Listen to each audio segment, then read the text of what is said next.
And this is the real challenge in the region. So actually, the last question is how to deal with this challenge of intolerance, especially religious intolerance. Of course, from human rights perspective. Um, I didn't really summarize the conversation so far because I feel that I may not do justice to a very rich conversation that we had, especially in the second round. But I come to our last um, section of the conversation, which is how to overcome the increasing intolerance in the region. So we are looking at regional level here. Maybe Napan, since you already mentioned that, if we want to see better protection and promotion of human rights, either from religious perspective or from other perspective, we have to look at 4 levels, including the regional ones. So please. From my point of view, I think we need to think of the quotation of the Martin Luther King Jr. Those who love peace must learn to organize as effectively as those who love wars. But I think right now, in the time of the hate speech regarding the efficiency of technology, we need to disrespect with the disagree with that code respectfully, as equally as those who love war is not enough. Those who love peace must learn to organize more effectively than those who love war. My point is about the right now, like I mentioned earlier, religious institution in Thailand fail to bring what they taught into practice. And even right now in the Holy Ramadan, our Muslim friends have activities and approaching Buddhist scholar and temple and provide a gift like intapalam. I don't know what to call in The dates, English. Yeah. The dates. But think about majority who should approach minority to show that inclusivity in your mind and into practice as well. But it's rare to see this happen from Buddhist religious institutions. It came from our Muslim friends. So I think we need to, it means both Buddhist religious leader or institution and also many religious leaders need to work together collaboratively and try to make it more sustainable. Like for example, right now in Indonesia, last year in December, they arranged the first meeting called like the first African Asian interfaith dialogue on religious moderation, because in Indonesia this a number of the religious intolerance increasing.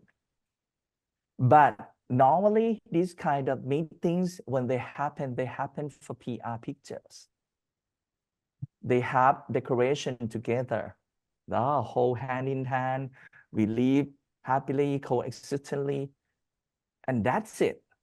They don't even try to make that on the media coverage. They just finish their work at the end of the meeting. Actually, we need a mechanism that can help us to see what happened in the Philippines, in Indonesia, in Malaysia, and in Thailand, in Sri Lanka, in Myanmar. And it can affect our perception towards our brother and sister in different faith. And because of that, we need, to be active and also proactive. In many cases, bad news situation in the Deep South, some extremists took it and sent it to Thai people, to Thai community in the EU. And provoke them to feel or to want to do something violently towards our Muslim brother and sister, for example.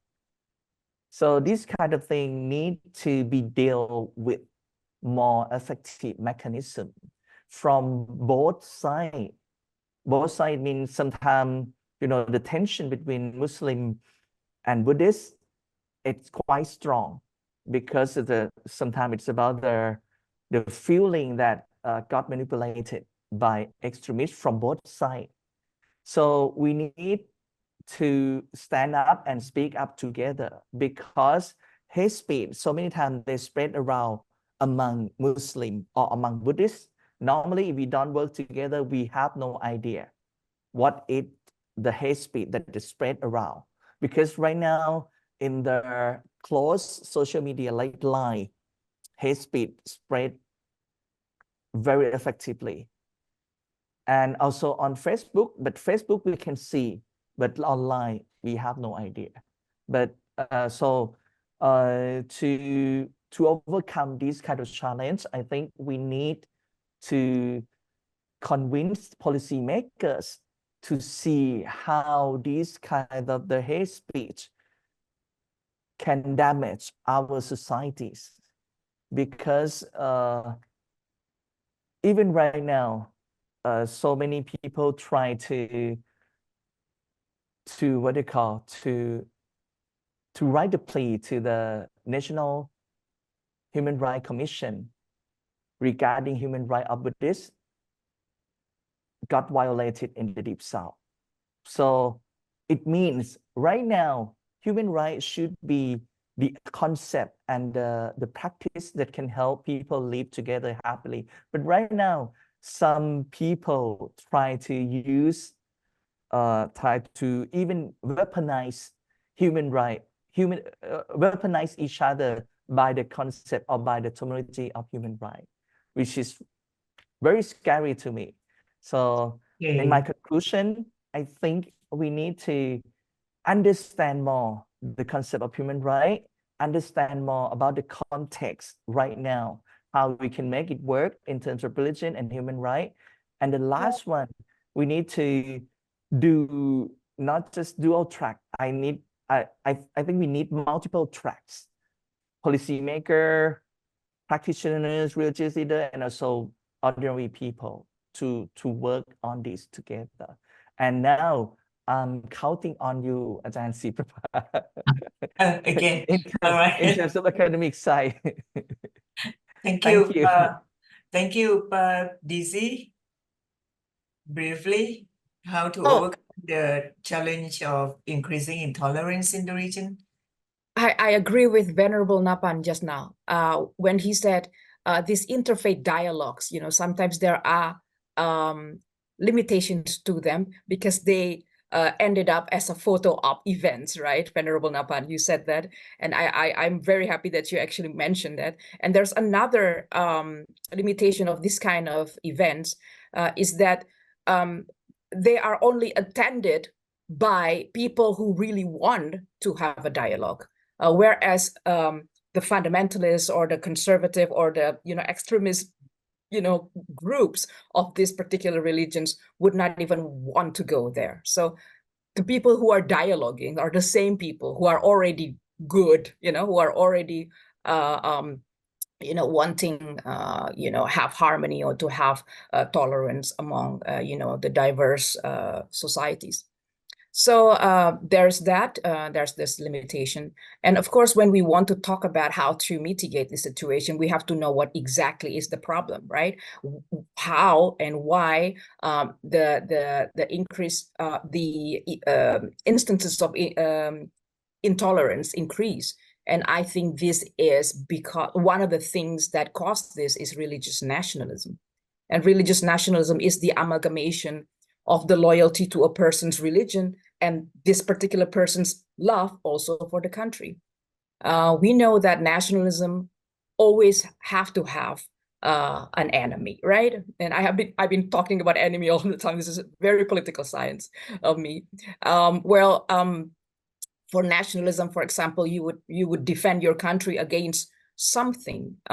There is the idea of an evil entity that you're defending your country from, be it another country or a community of foreigners in your country, for example. So in this situation where religious nationalism is so deeply entrenched in a society, then usually the adherents of the majority religions, some groups of the majority religions can imagine that their country should only consist of those who believe in their religion, or that that country should be governed in accordance only with the values of their religion. So when religion is amalgamated with nationalism, then you would have these discriminatory practices, these instances of intolerance, this disruption of religious harmony. And this is very detrimental to the principle of tolerance and religious freedom, and ultimately human rights. We have that in Indonesia. I mean, Indonesia, the majority of Indonesians are still very, believing in, religious tolerance, religious harmony. Indonesia has the world's two largest Islamic organization, namely the Nahdlatul Ulama and the Muhammadiyah, and they are champions of religious harmony and human rights as well. But there are, of course, groups that have the idea that Indonesia should be an Islamic country, and they are, perhaps at the end would try to kind of make Islam as the state religion, which then would impede religious freedom. There are these kind of groups, and they adhere to this idea of religious nationalism. And we have that in Myanmar as well, in which citizenship is hierarchical, and this hierarchy of citizenship pertains to what religion you are. So the moment that you are of a certain majority religion, then your position in the hierarchy of citizenship is high. So this kind of religious nationalism, right, is quite detrimental to human rights. So how to mitigate that? And well, we go back again to trying to get the state to do the correct thing, trying to get the state to or the parliament to create laws that sustain instead of disrupt religious harmony. Not having blasphemy law would be the first step. For example, for Indonesia, we still have blasphemy law, Article 156A, and it has always been a very controversial for religious harmony or the efforts towards religious harmony. And a second thing, then civil society can play the role. And I've already mentioned the two largest Muslim organizations in Indonesia, and they've been doing really good job on this, trying to kind of bring forth or diffuse the idea of religious tolerance and religious harmony and respect to the right of worship of religious minority. I can say, during Christmas, for example, we have, members of Nahdlatul Ulama guarding the churches, to make sure that the Christians can worship and can do their activism or activity in peace, right? So there are these two things, right? So the partnership between the state and the civil society in order to keep religious nationalism at bay, and in order to promote, human rights going forward. Thank you, Ajahn. Thank you. So we end with you, Fuadi. Thank you very much. For me, two things. We have talked a lot about the inter-religious tension, the need for inter-religious dialogue. For me, I also want to bring out, lay it on the table of another worry that I have. What I have in mind and have been pondering about and worried about for Southeast Asia is the intra-religions intolerance. What I mean by this is, for example, within the Islamic culture, there is a lack of intolerance among the LGBTQ people, right? I mean, or even not just Islam, but I'm sure other religions as well. I think it's really important to find a place for these people whose gender differences may be out of norm from the traditional religious perspective. And I think this is something that as a region, as practitioner of different religions in Southeast Asia, I think we ought to pay attention to create safe space, to make sure that those who have gender differences still feel belong into in their community, because it's very rarely that even though you are Muslim but you identify as gay, you will want to leave the religion, right? I mean, it's very rare occasion they still want to belong, and I think to be able to find a place for these people, I think is very, very important. That's the first point. Second point, structurally, politically speaking, I am hoping to see some discussion. I know this is a still a far-fetched idea for now, although I really hope to throw this into the vocabulary of Southeast Asia human rights practitioners and academics, is the establishment of Southeast Asian Human Rights Court. This could be in the form of coalition of the willing. I was hoping Indonesia could be one of those, but it doesn't look like it could be one of the coalition members. But I think it can start with like-minded countries, right? I think Malaysia seems to be the most open for now. And it doesn't even have to be country-led. It could be a civil society-led, a court that is civil society group come together as a name and shame kind of strategy, and it could start like that, right? It's something that no one would want to be trial on this court, to have that much credibility to bring cases that is really important for the region, and say that this person, this individual political leader did something. I think that could be a good starting point. And in Thailand, the Progressive Party actually had this in their proposal going into the election last time. Southeast Asian Human Rights Court, which is get inspiration from the European Human Rights Court. So that they won the election, which means there is at least some tacit approval from the population, from the mass, although they couldn't form the government. But I really hope to get this discussion going in among human rights academics and activists and practitioners, with hope that in 5, 10, 20 years we could foresee something like this in one form or the other. Thank you, God. Thank you very much. I guess I can end these conversations with maybe 5 conclusions, if I could. The first one for me is actually when I listen to 3 of you who, as I said, adhere to different religions, but you're all very liberal. I can see, including Napan, who is actually, speaking and criticizing the institution, the Buddhist institution in Thailand. In fact, one of my former students did actually prepare a thesis on that. And you can find that thesis at Mahidol University website or library. But I think what we see is some kind of similarities between human rights and religions in 2 senses.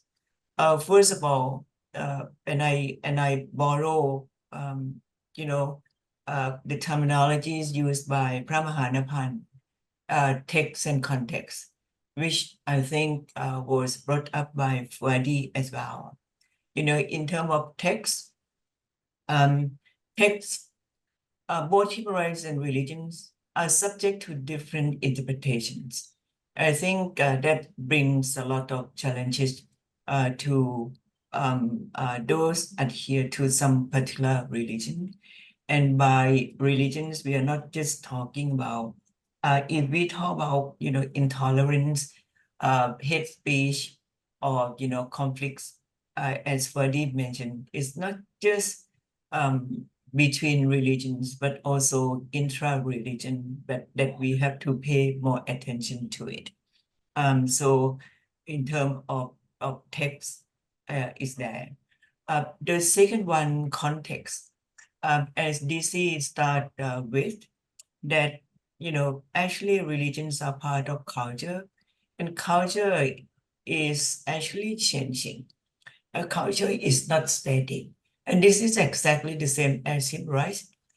Human rights is also dynamics. Um, um, it changed quite a lot from, I don't know, from many centuries ago until after the Second World War, that human rights, as I said, is legalized at international, regional, and national level. Still we witness violations of human rights, and in many cases, both human rights and religions have been exploited by some groups of people, especially extremists. The third one, which I found also important, is actually how to deal with the issues of human rights violations and religious intolerance. The first one is actually about inclusion. I think Fuadi talked about creating safe space for everybody, and safe in the society. And I think you're creating safe space for in the society for everybody is actually about inclusivity, which is included in the SDG, of course. The second one, which is from political perspective, we have to look at political structure and political leaders of each country and in the region. Like yourself, Wadi, I was hoping so much under Indonesian chairmanship of ASEAN that something might happen, but I was very disappointed that nothing happened. And we see, listening to DC, it seems that Indonesia is not leading us to the better hope for the promotion protection of human rights in the region, although apparently or in appearance they try. And the last one is actually about institutional building. I guess at national level, in some countries, at least in 5, 6 countries in South Asia, you've got national human rights institutions. And although we already have human rights institution in the region, the ASEAN is the WC, but the needs for a more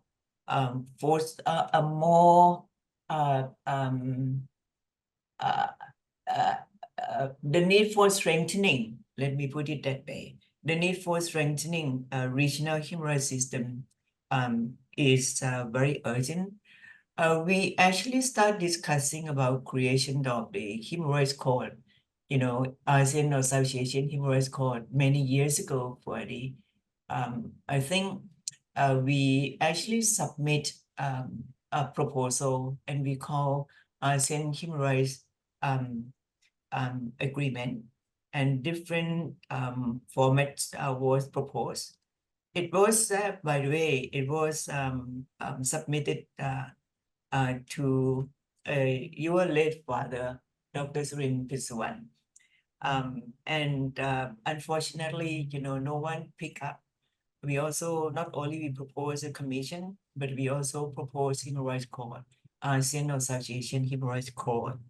And you are very right by saying that, we don't need all ASEAN or all South Asian countries to agree upon, but working on the concept of coalition of willing, or ASEAN minus. If we use ASEAN terminology here, ASEAN minus or coalition of willing. And we can even go further by looking at the efforts having been made by the civil society groups. For your information, many times I was invited, to sit in what it called people's tribunals, where victims of human rights violations would be there and then you're sharing with the in the tribunal, and the people's tribunal would be coming up with some kind of decision, solution. So we have been practicing this throughout during all these years. But again, I think this is not really popular in the region, so we have to promote further. And really last but not least, it's really about moderation finally. I think I heard, the term moderation from maybe Napan. Moderation is the key, because moderation would help us to avoid what DC call religious nationalism. DC is not just about religious nationalism here. I think the sense of nationalism is really increasing tremendously, in the region. For example, the sense of nationalism against refugees, asylum seekers, migrant workers, it just came from the South. And of course, we heard from victims of human rights violations from migrant workers, how many times they were sold from one place, from one person to another. And that's something that we should not tolerate. So intolerance has to be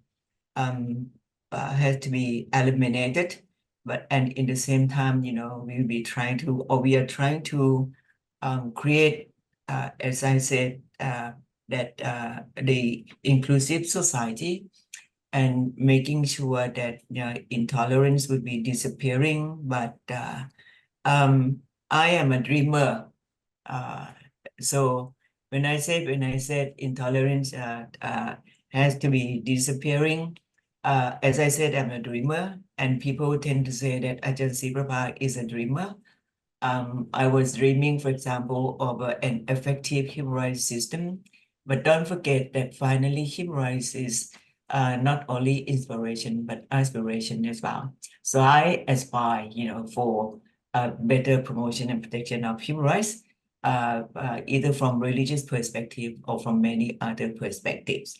With that, I would like to thank you all for sharing your thought, and I hope that this, as Fuadi said, this conversation should continue. And I would like to thank Andy for having, been trying to arrange this particular dialogue. And as I said, I really hope that we continue this kind of conversation next time. So thank you very much indeed. And sorry for I think we have exceeded our time limit, but hopefully that we can get this shortened, when we edit it. Thank you very much, Ka. ขอบคุณค่ะ Thank you very much. Thank Thank you. you Thank you very very much. much. I would like to reiterate my appreciation for kind participation of our three speakers. I would like to thank Norwegian Center for Human Rights for financially sponsoring this panel. And of course, we cannot forget to thank Anne Sansani for all arrangements. Thank you very much.